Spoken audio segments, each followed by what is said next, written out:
Assalamualaikum warahmatullahi wabarakatuh. Anak-anak yang soleh dan soleha, apa kabar hari ini? Ya, semoga kita semua tetap berada dalam lindungan Allah Subhanahu wa Ta'ala dan dalam keadaan sehat walafiat. Sebelum memulai pembelajaran hari ini, ada baiknya kita berdoa terlebih dahulu, membaca surat Al-Fatihah, kemudian membaca doa sebelum belajar.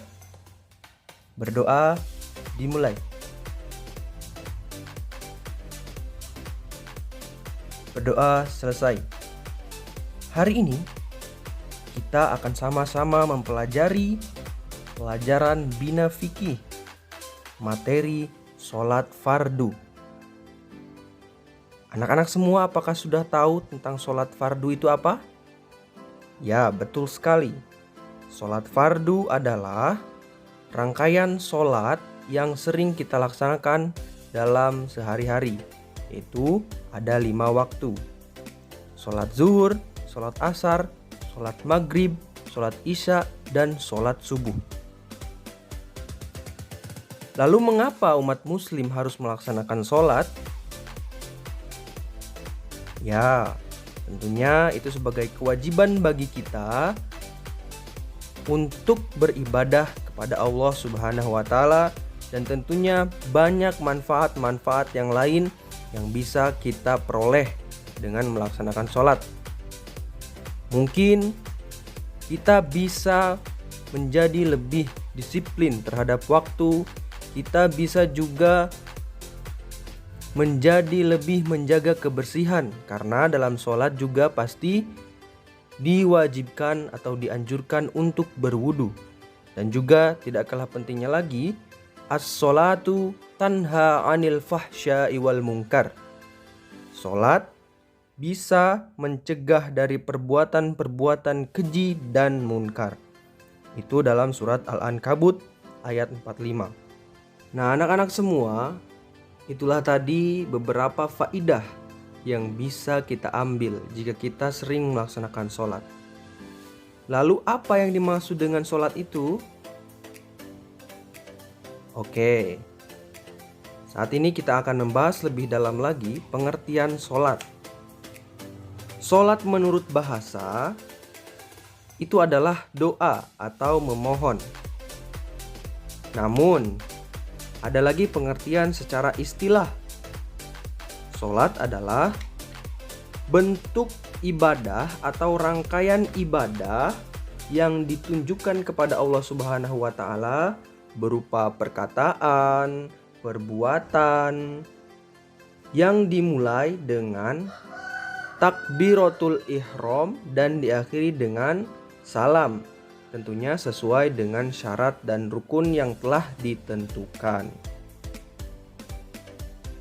Kita juga sering mendengar bahwa sholat adalah tiang agama. Nah, maksudnya di sini adalah jika kita melaksanakan sholat, sesungguhnya kita telah menegakkan agama kita, yaitu agama Islam. Namun kita jika tidak melaksanakan sholat, sesungguhnya kita telah meruntuhkan tiang agama tersebut. Jadi, hukum melaksanakan sholat bagi umat muslim itu tentunya sangat wajib atau fardu. Makanya disebut dengan sholat fardu, sholat wajib. Lalu kapan umat Islam diperintah oleh Allah Subhanahu wa Ta'ala untuk melaksanakan sholat? Ya, itu ketika Nabi Muhammad Shallallahu Alaihi Wasallam melaksanakan Isra dan Mi'raj. Disitulah pertama kali umat Islam atau umat Nabi Muhammad diperintahkan untuk sholat 5 waktu.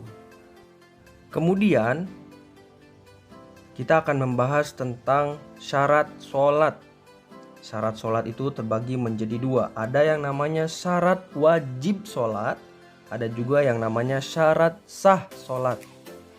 Syarat wajib sholat adalah sesuatu atau hal apabila telah dipenuhinya hal tersebut menyebabkan orang itu wajib melaksanakan sholat. Nah, ada berapakah syarat wajib sholat tersebut? yaitu ada 3. Yang pertama, orang tersebut beragama Islam. Yang kedua, orang tersebut sudah baligh. Atau bagi anak-anak yang belum wajib sholat fardu, namun sebaiknya kita diperintahkan untuk belajar melaksanakan sholat. Nah, rata-rata atau kebanyakan orang yang sudah balik itu sekitar umur 13-15 tahun. Namun jika belum sampai umur tersebut atau masih 9 tahun, 8 tahun, kita diperintahkan untuk belajar melaksanakan sholat fardu tersebut agar jika kita sudah balik, kita sudah terbiasa dengan melaksanakan sholat fardu. Nah, syarat yang ketiga, syarat wajib yang ketiga adalah orang tersebut harus berakal sehat.